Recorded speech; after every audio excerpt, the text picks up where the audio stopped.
Welcome to Verde Beach. The first episode in the series was released on December 3rd, 2020.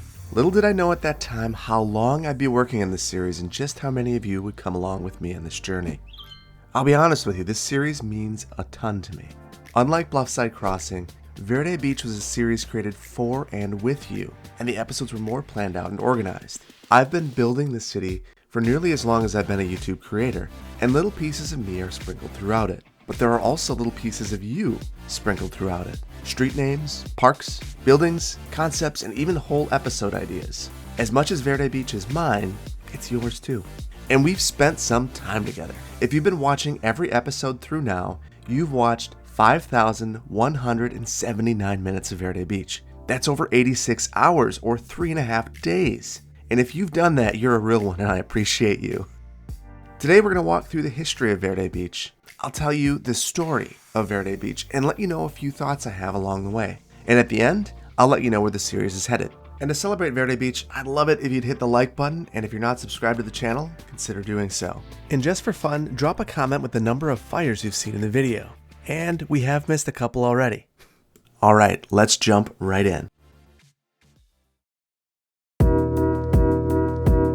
Verde Beach was originally founded on the shores of Mighty River on December 3rd, 2020. The streets in this plat all still exist even if the uses have changed. Shortly after the founding of the city, Founders Park, the first major investment the city made into itself, was created along the shores of the river, creating a place where all citizens could enjoy the waterfront. Then, the Lewis Lumber Company was founded, bringing jobs and investment into the city, spurring rapid development and city expansion. This included the creation of Prospect Heights and Sterling Square, which were developed as a direct response to the need for employees at Lewis Lumber. Along with these new developments, industrial areas in the original plat were redeveloped, making way for a farmer's market and more residential uses.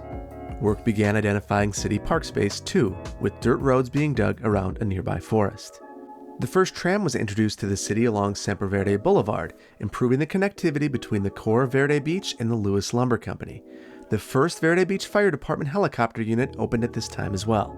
To bring additional people into the city, intercity transportation facilities, including an intercity bus station and passenger rail terminal, were constructed. I also totally broke the old Cloverleaf interchange leading into the city, leading to a B episode to fix it.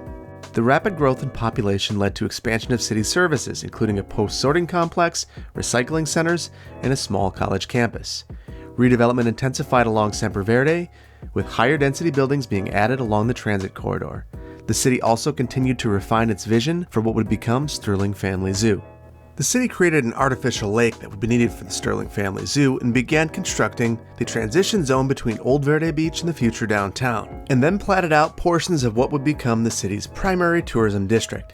The city also experienced an earthquake that ripped a scar into what would become Palma del Fuego. The city then developed both the Sterling Family Zoo along the banks of the man-made lake, as well as Burning Palms National Forest just across the street. The tourism district that was previously platted was then developed, and the city had its first expansion along the ocean shore. The next few episodes focused on platting out downtown and laying out towers and the train station. Truthfully, these are episodes I regret. They weren't the height of realism, and in hindsight, I wish I discontinued lower density uses in the area before hemming myself into the creation of the downtown.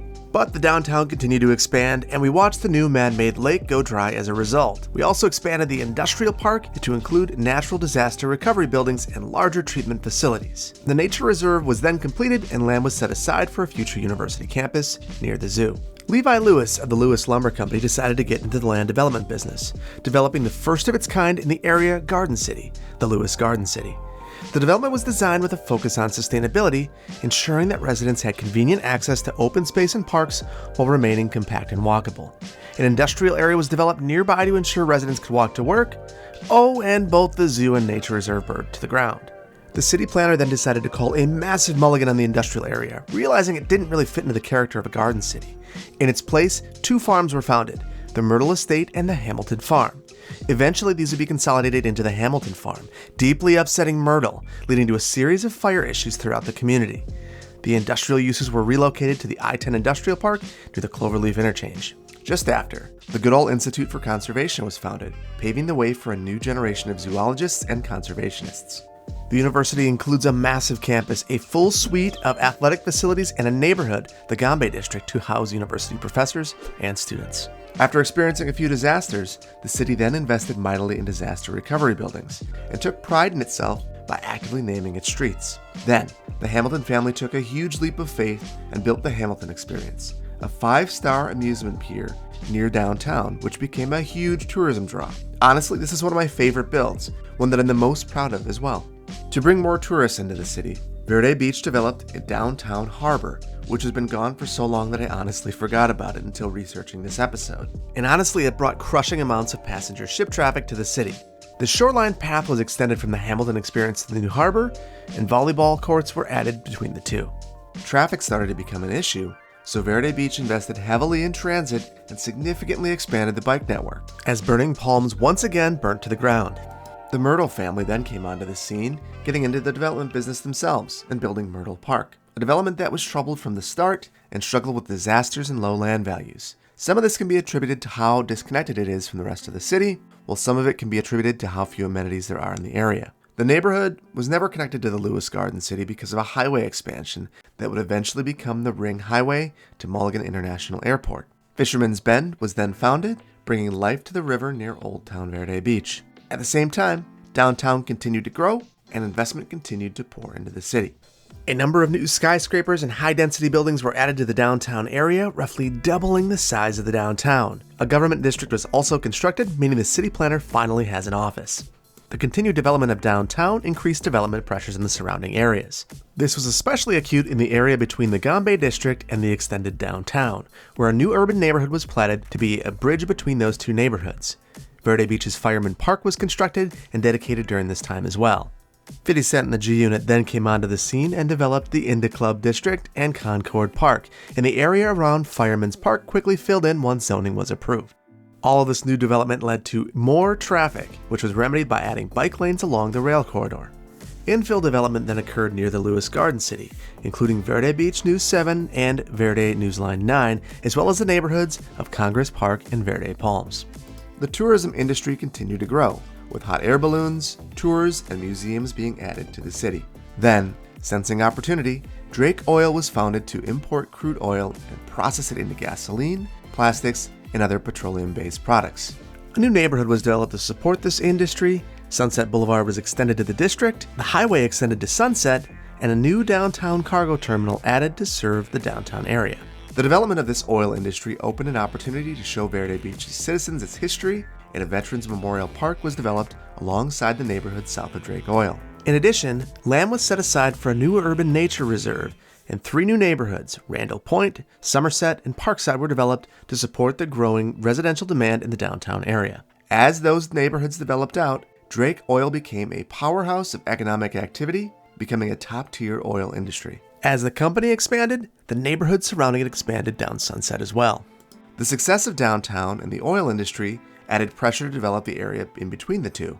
The city was forward-thinking and planned a transit-focused neighborhood in between the two, with significant pedestrian facilities in the area. Then, the city began working on its international airport, constructing an artificial island for the airport and a highway leading to that island. The highway was poorly designed and had to be reconstructed. Further, the cargo rail network in the area was significantly redesigned, with a second station added and a redundant looping track added from the cargo airport. This was just the beginning of a series of very stressful episodes for the city planner. The planners then took a break from their rail follies to dramatically improve Mulligan International Airport. Ferries, cargo and passenger harbors, utilities, disaster recovery buildings, commercial uses, and quay walls were added to the island. The island was then detailed, and tourism uses such as hotels were added near the airport. At the same time, the city began elevating the rail in the downtown area to improve connectivity. The Verde Beach Department of Transportation then approved a significant highway expansion project, running a divided highway from Myrtle Park all the way to the airport, along with a new rail line along the side of the highway. However, the highway was never fully controlled access, and though the Drake oil stations were improved once again, they still did not function correctly. Seeing these issues, the Department of Transportation removed all of the access points on the highway and replaced them with fully controlled interchanges, one of which was broken from the get-go. At the same time, the rail network continued to break as an additional cargo terminal was added near the Lewis Garden City. Finally, the Department of Transportation removed the urban highway dividing Verde Beach in two, dramatically improving connectivity between East and West Verde Beach. And the cargo rail pandemonium continued. The new cargo train station serving the Lewis Garden City was relocated after it failed to keep up with traffic demands. The Drake oil cargo stations were reworked once again as well. The planners hid behind the engineers, blamed them for their mistakes, and smiled as they kept their jobs and the engineers were fired. This led to the total overhaul of the rail network near the airport, with passing tracks added to improve traffic flow. Additional connectivity was added near Keller House 2 to improve traffic flow following the freeway removal. To get people from the airport to downtown, the city invested in a new monorail system. This system extends from the airport to Burr Hills. The metro and tram systems were then expanded in response to the new monorail system, with new stations added after a new content creator a hot new architect was hired by the city. Finally, bus routes were reconfigured throughout the city, leading to some of the best traffic flow in years. And now we return to the nature preserve near downtown. Rather than having the park developed, the Goodall Institute was granted space within the preserve to develop a satellite campus. The university developed their campus well before any funding was allocated to develop the park. Helicopters were also added that connected the Goodall Institute to Mulligan International Airport. But the expanded Goodall Institute didn't fulfill Verde Beach's quest for knowledge. That could only be fulfilled by opening a new trade school. Verde Beach Pyrotechnic was founded across the river from Old Verde Beach, and a bridge added, finally fulfilling the original plans to cross the river and develop Palma del Fuego. The school was rapidly expanded, adding a school of tourism and a police academy, two absolute necessities in a city of this size with such a significant focus on tourism. With its focus on education, Verde Beach won the rights to a new space campus. The campus was built on the far edge of the city. A secondary access was added to the campus from the Pyrotechnic, and a rocket was launched into orbit, something unimaginable only a few years earlier. The Space Center was not satisfied with just a rocket launch site, though, and partnered with the Pyrotechnic to create a satellite campus focused on deep space communications and weather monitoring. A new neighborhood, Oceanside, was also developed alongside the spaceport to house the scientists working at the spaceport. The growth of the spaceport in Oceanside gave Karen Sterling, heiress to the Sterling fortune and member of one of the founding families of Verde Beach, the motivation to found her own quiet, secluded, gated suburban paradise, Sterling Estates. Sterling Heights, an office district, was also founded to support the new community. Karen's goal was to build a neighborhood that had the highest land values in the city. The land slowly developed, and she was forced to sell some of her land to float her infrastructure investment. Maggie Myrtle of Myrtle Park swooped in and purchased half of Karen's land to bail her out, though her plans for the land would differ significantly from Karen's. With the migration of the community towards the Space Center, city services had to expand nearby, leading to the creation of a significant waste management complex near the spaceport. Maggie worked with the city to develop a new cargo terminal, disposal unit, and a collector connection between Sterling Estates and the Lewis Lumber Company, providing access to her new lands and ensuring development would be possible in the area. The DOT called a mulligan on the interchange serving Sterling Estates and added another service interchange serving the new public services area. As mentioned, Karen was on a mission to have the most exclusive neighborhood in the community and invested heavily in her land to improve the values and attract only the most affluent members of Verde Beach to her community. Though she got close, she could never beat the denser, more connected areas like Lewis Garden City and, of course, downtown Verde Beach. Around the time that Karen became truly happy with her community, a massive tsunami hit the city, leading to the destruction of most of Sterling Estates, along with significant portions of downtown Verde Beach and Mulligan International Airport. This led to the community investing heavily in disaster mitigation, recovery, and general doomsday prepping. As things began to normalize in Verde Beach, Maggie rolled up her sleeves and began work developing her land. Maggie caught wind that the Lewis Lumber Company, which was hemmed in and unable to grow further, had a desire to expand their operations. Maggie sold land to the Lewis Lumber Company for new processing plants, which deeply upset Karen as it created pollution and had negative impacts on her neighborhoods of Sterling Estates and Sterling Heights. Mill Hill, a neighborhood focused on workforce housing, was also developed to serve the newly expanded lumber company. But Maggie wasn't done. She heard that the Pyrotechnic was hoping to expand their footprint and sold land to them so they could create a proper college athletics program and expand their academic offerings. Karen was furious with this development as it had both negative visual and noise impacts during game times. But while Karen was upset about the development occurring in the area, it was hard to ignore the results. The continued investment brought high-quality public transportation to the area. A new metro line was extended to the area, and passenger rail service was significantly improved. Though Lewis Lumber Company's operations were working well, there were added costs because the company was divided. Catching wind of this, Maggie proposed a land swap with Lewis Lumber that would provide significant amounts of cheap land in the area she purchased from Karen in exchange for the valuable property they controlled near Old Verde Beach. They agreed to this and consolidated their operations across the river, giving Maggie control of valuable property where the lumber company originally existed. Maggie, in turn, developed this into a valuable, dense, walkable, and transit-oriented development. She gave special attention to the history of the area, creating a statue to honor Levi Lewis and preserving the historic residential properties throughout the site. Though Lewis Lumber was happy that their properties were consolidated, fire coverage was not adequate near their new property, leading to a number of fires. They lobbied Verde Beach for improved coverage, and the city took the opportunity to improve coverage across the entire city. With all of the new growth, the city embarked upon a number of infrastructure projects, including the removal of urban highways, restructuring of the bus system, and significant expansion and improvement of the passenger train and metro systems. All of this culminated in the creation of a massive hydroelectric dam complex to generate impressive amounts of clean energy to satiate the power demands of a growing community. It also led to the creation of my least favorite neighborhood in Verde Beach and its reconstruction. This is one of those projects that I wouldn't mind revisiting with a meteor. With the highway between Myrtle Park and Lewis Garden City being decommissioned, the city began to sell off excess properties to developers. These properties began to bridge the divide between the neighborhoods, helping to improve the overall connectivity between the two neighborhoods. By this time, Verde Beach was in need of a bigger, better international airport and began planning for the expansion of the airport island. This included the construction of a massive new passenger airport and a new cargo airport. A new airline, Tuturia Air, was also founded, significantly improving the city's financial standing. And with the financial standing improved, the city invested significantly in improving the aesthetics of not just the airport area, but the rest of the city, planting trees all over the place and adding newer, higher capacity, and significantly more attractive transit vehicles into the mix. Significant expanses of land near downtown Verde Beach finally became available for development. A new neighborhood, centered around a Buddhist temple, was created with an eye for preserving views, connectivity, and taking advantage of the prime location of the neighborhood. An office park, The Bowl, was developed at the same time.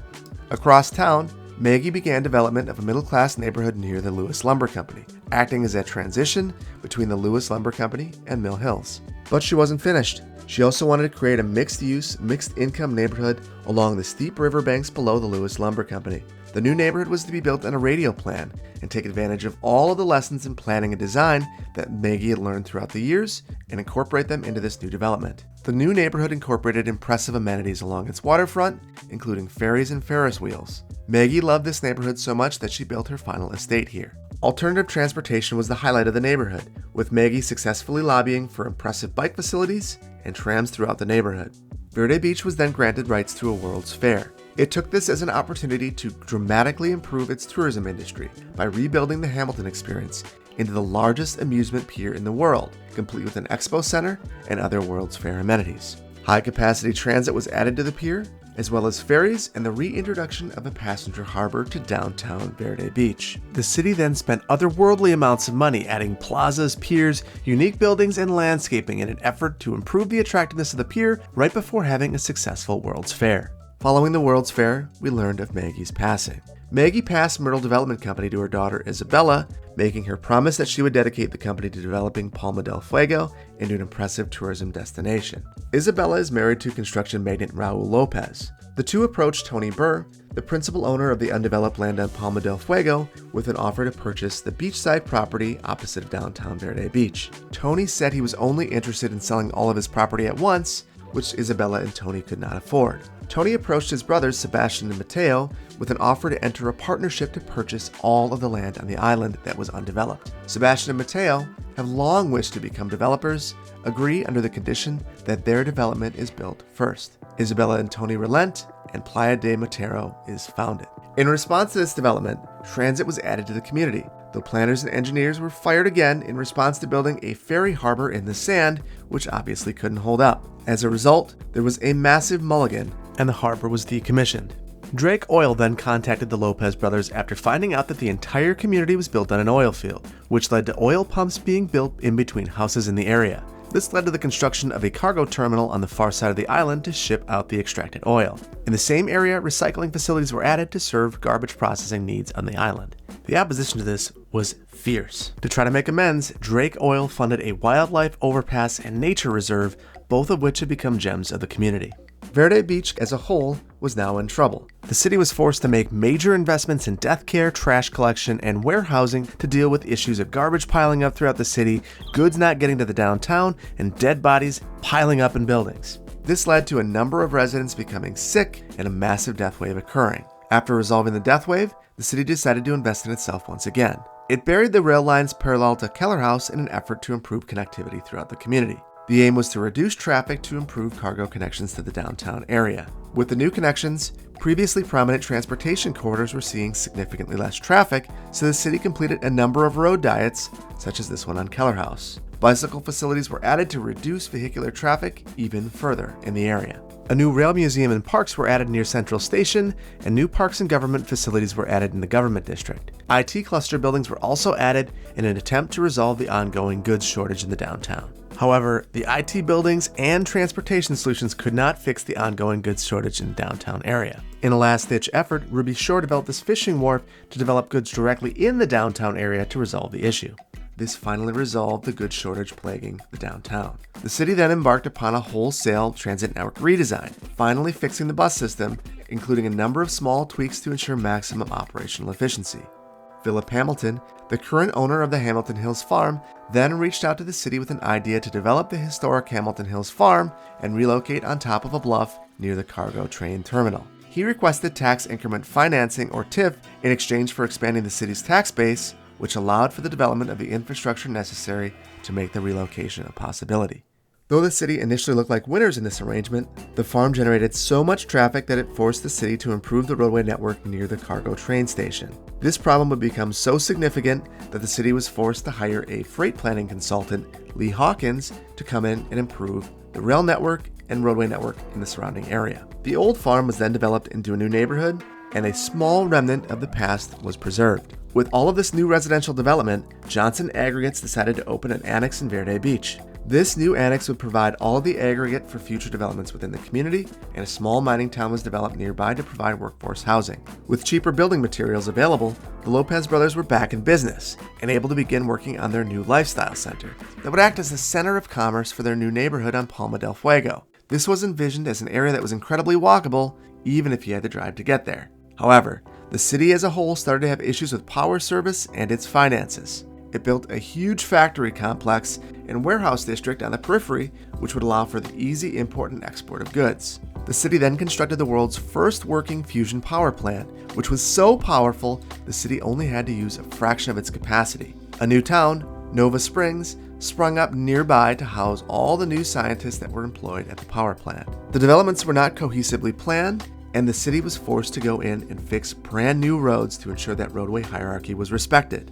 These improvements would ensure that traffic flows well now and in the future. With the city's financial and power issues in order, the Lopez brothers were given the green light to develop a neighborhood around the lifestyle center. However, more issues started to crop up with utilities, and development slowed to a crawl as the city ran out of wastewater capacity. To resolve this, the city developed a major wastewater treatment campus near the new warehouse district, which allowed the Lopez brothers' development to finally fill out. Then, the Lewis Lumber Company threatened to leave Verde Beach if the long-standing traffic issues near the company were not resolved. The city spent significant amounts of time and capital improving the roadway network in the area, which included the complete reconstruction of Semper Verde Boulevard and the creation of a partial interchange to the interstate. Which brings us to now, and what I think might be the most fun part of the video. Let's watch over 200 years of growth in 1 minute, and then we'll talk about where we're going.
I'm just kidding. We're not going to end Verde Beach by lighting the whole thing on fire, although there might be some of you that think that that's funny. What we are going to do is continue building the city. We are getting close to the end, but I think that there's more that we can do here. The new content creator packs that are coming out for this and the new DLC are going to really make the city amazing, and I want to keep it around for that, and I hope you're here for it. And I hope that you've enjoyed this. If you did, please hit the like button. If you aren't subscribed, please consider doing so. And I can't wait to see you in the next one. Thank you so much for being here with me. Take care. Bye-bye.